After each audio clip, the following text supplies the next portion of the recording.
warahmatullahi wabarakatuh. Masih di Makkah Podcast Madrasah Aliyah Al Khairiyah.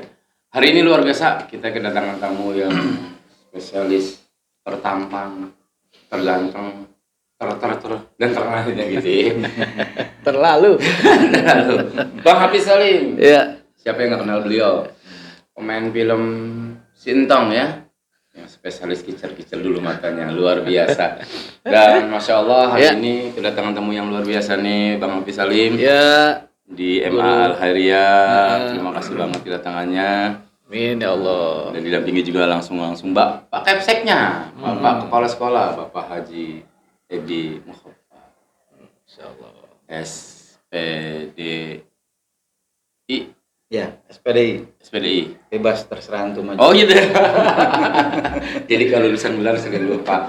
Sedikit mau nanya-nanya nih Bang Hafiz. Iya, siap Ustaz. Masalah pendidikan hari ini anak-anak sekarang kan yang milenial katanya berpendidikan secara sistem milenial. Supaya nggak kebablasan milenial, ada nggak acuan dan pedoman ini? Ya, Assalamualaikum warahmatullahi wabarakatuh. Alhamdulillah, tentunya terima kasih pada guru saya Ustaz Jaman Alwani dan juga pada Bapak Kepala Sekolah kita yaitu Bapak Ebi yang alhamdulillah wasilah beliau saya bisa hadir di podcast ini dan tentunya saya senang tadi sudah bisa tampil juga di depan anak-anak yang insya Allah mereka adalah orang-orang yang cerdas, kreatif, inovatif dan tentunya soleh-soleha. Ya, ketika kita udah masuk di masa era saat ini ya mau tidak mau kita harus hadapi, tidak bisa kita menjauh. Ya, harus dihadapi karena memang sudah zaman teknologi nih, sudah zaman gadget. Terkadang anak mengenai megang handphone, megang sosmed ataupun gadget jauh lebih pandai ketimbang orang tuanya. Betul. Malah orang tuanya kadang mau buka aplikasi aja bingung ya enggak? Mau nelpon aja bingung. Bener, orang tua terkadang yang jago cuma kadang belanja online-nya doang yang jago. Bini tuh paham nih kalau kira tanya. Yang bikin menyiksa suami gitu ya. Iya itu dia. Kalau suaminya belajar Supi, bininya Sopi. Luar biasa. Nah, jadi ya tentunya harus dihadapi. Tinggal bagaimana kan kita dikasih akal oleh Allah, dikasih penglihatan, pendengaran, kemudian akal. Ya tentunya kita manfaatkan itu. Kita manfaatkan itu karena yang memberikannya adalah Allah. Secara otomatis kita manfaatkan akal itu untuk bagaimana bisa mengkontrol diri kita agar selalu senantiasa bertindak, bertanduk hal-hal yang positif. Sederhananya kalau misalnya kalau saya begini bagus gak ya? Allah senang gak ya? Kalau nggak senang ya jangan gitu aja udah senang. Indikasinya begitu aja kalau Allah kira-kira kalau saya melakukan ini Allah nggak senang, kayaknya Allah nggak suka nih atau Allah ya itu kan sebuah cara kita melakukan sesuatu ketika indikasinya Allah tidak suka atau Allah tahu bahwasannya hal itu adalah maksiat, ya udah tinggalkan selesai. Berarti intinya kita giring dia ke dalam syariat agama Allah. Betul. Ya, dalam hal apapun. Ini luar biasa ya. Memang dasarnya mungkin di MA Al Khairiyah ini kita menciptakan orang-orang yang jujur, bukan orang cerdas atau orang pintar. Sebab jujur udah otomatis pintar, cerdas, pintar belum tentu jujur. Nah, mensikapinya nih, ini kan tantangan langsung nih buat Bapak Kepala Sekolah nih menghadapi era pendidikan yang seperti ini. Ada nggak sistem-sistem atau terobosan-terobosan agar anak-anak itu tetap merawat tradisi tapi respon modernisasi? Nah, biasanya kan sekarang udah cuma respon modernisasi, tapi tradisi itu kadang dihilangkan. Tradisi belajar, patuh sama orang tua, hormat sama guru, hampir nggak ada. Dulu zamannya kita kecil ngeliat guru tuh takut ngeliat guru dulu. Karena tradisi orang-orang tua dulu bahwa guru adalah salah satu orang yang doanya diijabah. Nah, untuk mengembalikan sistem merawat tradisi respon modernisasi, menurut Pak Kepala Sekolah ini dengan sistem seperti apa? Ya, terima kasih. Assalamualaikum warahmatullahi wabarakatuh. Warahmatullahi wabarakatuh. Baik, terkait dengan pendidikan di Madrasah Aliyah Al Khairiyah, beberapa waktu lalu saya pernah komunikasi juga dengan Kepala Kantor Kementerian Agama Kota Jakarta Utara, bertukar pikiran tentang madrasah aliyah, baik itu negeri maupun swasta. Ketika saya menanyakan bahwa madrasah aliyah ini kenapa enggak kita sandingkan dengan pondok pesantren, ternyata beliau menyampaikan bahwasannya kebanyakan dari madrasah aliyah ini baik negeri maupun swasta justru menyandingkannya dengan SMA. Karena apa? Dikhawatirkan kalau menyandingkan dengan pesantren, beliau nggak dapat siswa. Nah, itu madrasah aliyah. Nah, ketika saya mengusulkan saya ingin menyandingkan dengan pesantren, bahwa madrasah aliyah itu erat kaitannya dengan pesantren sebetulnya. Bedanya cuma tidak ada asrama. Beliau menjawab, baru antum yang berani menyampaikan ini, sebab kepala-kepala madrasah yang lain hanya berani menyandingkan dengan SMA supaya mendapatkan siswa. Kenapa? Karena anak-anak sekarang tadi yang dibilang milenial katanya takut sama pelajaran agama. Karena kebanyakan pelajaran agama katanya pusing, bingung, katanya hafalannya banyak. Nah itu. Nah kiatnya yang pertama, saya sudah menyampaikan kepada guru-guru terutama di Madrasah Aliyah Al-Khairiyah, yang saya kedepankan adalah akhlak dulu. Bagaimana akhlak itu tanpa teori tapi mereka langsung praktek. Artinya ketika mereka masuk lingkungan sekolah itu sudah harus menggunakan akhlak pesantren. Ketemu guru seperti apa, komunikasi dengan guru seperti apa, pelan-pelan. Nah, saya berusaha kepada guru-guru pelan-pelan kita didik anak-anak kita untuk akhlaknya benar-benar akhlak pondok pesantren. Kan ngelihatnya enak ya kalau yang di YouTube itu lihat pesantren ketika santrinya ketemu ustadznya nunduk, kayaknya puas hati gitu ya melihat akhlak anak-anak santri-santri seperti itu, puas. Itu yang pertama. Yang kedua, selain akhlaknya, pembinaan untuk pergaulan mereka di luar. Kita pantau terus pergaulannya. Makanya di Al-Khairiyah ini saya berusaha memberikan program bahwasannya ketika anak pulang ke rumah, anggaplah anak sedang pulang ke kamar kalau di pesantren. Jadi komunikasi dengan orang tua terus berjalan walaupun anak di rumah. Ini anak yang udah disampaikan di sekolah diterapkan nggak di rumah. Itu kita komunikasi wali kelasnya dengan orang tuanya. Kalau memang dipraktekkan, umpamanya sholat 5 waktunya, ngajinya, sholat sunahnya, atau keluar malam atau tidak, gitu. Itu nanti orang tua akan menyampaikan. Kuncinya apa? Orang tua juga harus support. Tapi kalau orang tuanya nggak support, kita percuma. Di sekolah kita didik akhlak segala macam, orang tua mengabaikan di rumah, kan sia-sia. Makanya perlu kerjasama antara pihak sekolah dengan orang tua di rumah. Mungkin seperti itu. Luar biasa. Jadi betul, Rasulullah diutus ke dunia ini untuk nyempurnain akhlak. Bukan untuk mencetak orang kaya, bukan cetak orang punya jabatan, pinter, cerdas, tidak. Tapi akhlak diutamakan. Sebab kalau akhlak udah bagus, orang kaya bakal cakep. Akhlak udah bagus, yang punya jabatan bakal amanah istiqomah. Kalau akhlak udah bagus, insya Allah pelajar bakal menciptakan negara ini lebih menjadi yang terindah. Terakhir nih buat Bang Hafiz Salim. Siap. Peran di televisi sebagai komedian saat itu ya. Nah, siapa sih orang yang berjasa pertama kali nih masukin Bang Hafiz nih sampai cukup terkenal di seluruh Indonesia ini? Yang pertama kali berjasa itu. Biar kita tahu bocorannya gitu. Kalau ngomong jasa jadi ingat lagu tuh. Gurulah pelita, penerang dalam gulita, jasamu tiada tara. Itu lagunya Deddy Mizwar ya? Oh bukan.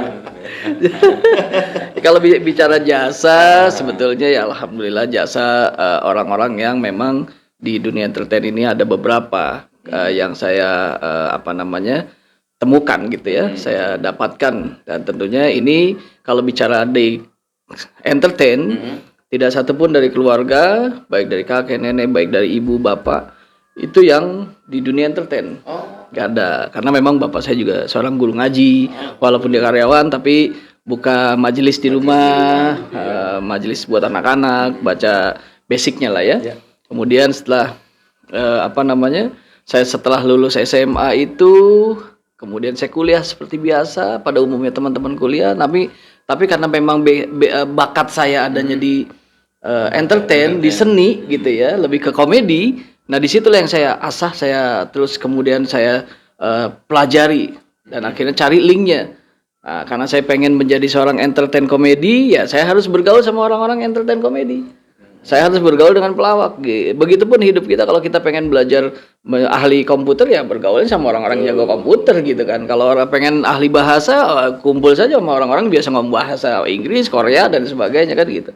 Mau tidak mau kan akan terbiasa kita dengan situasi seperti itu. Nah kemudian Dari situ muncullah beberapa nama yang ketika saya sudah mulai di dunia entertain, yang memberikan kesempatan saya pertama itu ketika main di Entong adalah Helmi Adam, Bapak Helmi Adam.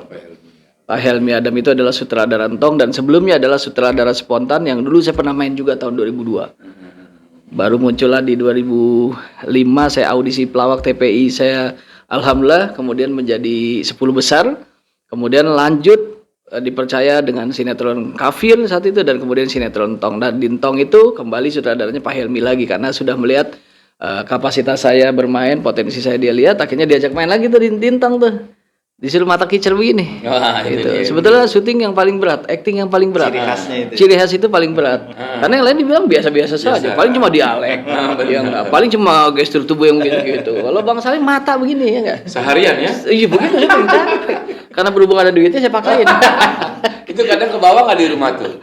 Saya kalau kadang sih enggak, sesekali aja bisa suka begitu. Cuma kan kadang ketika saya lagi melakukan acting ya. seperti itu kan saya selalu istighfar kan. Gitu ya. Ya, jangan sampai gitu apalagi apalagi istri sempat juga kan ketika saya acting mata begini, istri juga lagi Lagi hamil. hamil kan.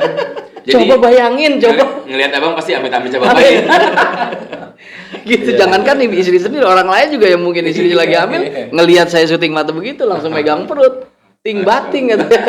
Minta jawab baik. Nah, tapi alhamdulillah seiring perjalanan waktu ketemulah banyak orang gitu ya, termasuk para guru, para kiai, dan setelah sinetron akhirnya lebih seneng gitu ketika saya dapat kesempatan jadi host dari TPI 2005, host dari TPI kemudian baru Entong ya, jadi host dari TPI. Saya ngerasa di situ saya mendapatkan kenikmatan, saya belajar juga, terus kemudian bekerja juga. Dapatnya double. Ilmu dapat, Honor dapat. Dunia akhiratnya. Gitu kan. Dan di samping itu memiliki kesempatan dekat dengan orang-orang alim, orang-orang hebat. iya. Di negeri ini.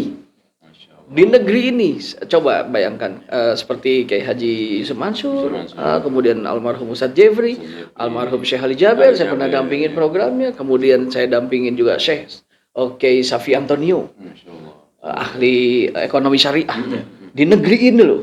Bayangin, bukan cuma di wilayah tertentu, tapi negeri ini bahkan terkenal di internasional.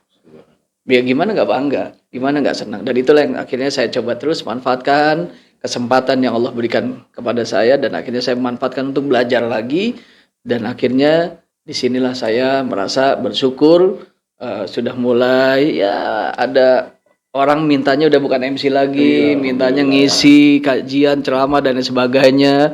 Kan jadi alhamdulillah. Bener nggak Ustaz? Besok nyembuhin kesurupan ya kalau bisa ya. Ada airnya? Sama siapin botol kosong. Jadi itulah yang saya nikmati dan bersyukur pada Allah. Luar biasa. Berakit-rakit ke hulu, berenang ke tepian. Sakit-sakit dahulu, senang kemudian. Belajar dari yang lemah supaya memiliki kekuatan. Jangan merasa kuat, karena Allah lebih kuat dari segala-galanya. Dahsyat bicara dengan Bang Hafiz Salim, juga dengan Pak Kepala Sekolah Aliyah kita. Pokoknya luar biasa indah bertemu dengan orang-orang besar ini. Terakhir nih, buat Pak Kepsek, ada himbauan yuk masyarakat, sama-sama kita ramaikan Madrasah Aliyah Al-Khairiyah, mencetak kapasitas siswa yang jujur, kreatif, aktif, dinamis, insya Allah mampu membangun negeri. Ya. Silakan. Untuk para siswa dan siswi di luar sana sedikit mengetahui bahwa Madrasah Aliyah bukanlah hanya sekedar madrasah, tapi Madrasah Aliyah ini justru mencetak orang-orang yang memiliki ilmu agama yang luas. Ya, selain ilmu agama, ilmu umum pun tidak kalah, karena banyak dari siswa-siswi Madrasah Aliyah pun yang mendapatkan universitas di negeri karena apa? Keunggulan ilmu umumnya. Luar Gitu biasa. ya. Kebetulan dari sekolah kita ada 4 orang yang masuk ke perguruan tinggi negeri. Gitu. Dan jurusannya justru bukan agama, kimia, biologi, jurnalistik, ya, gitu. Itu bukan dari agama.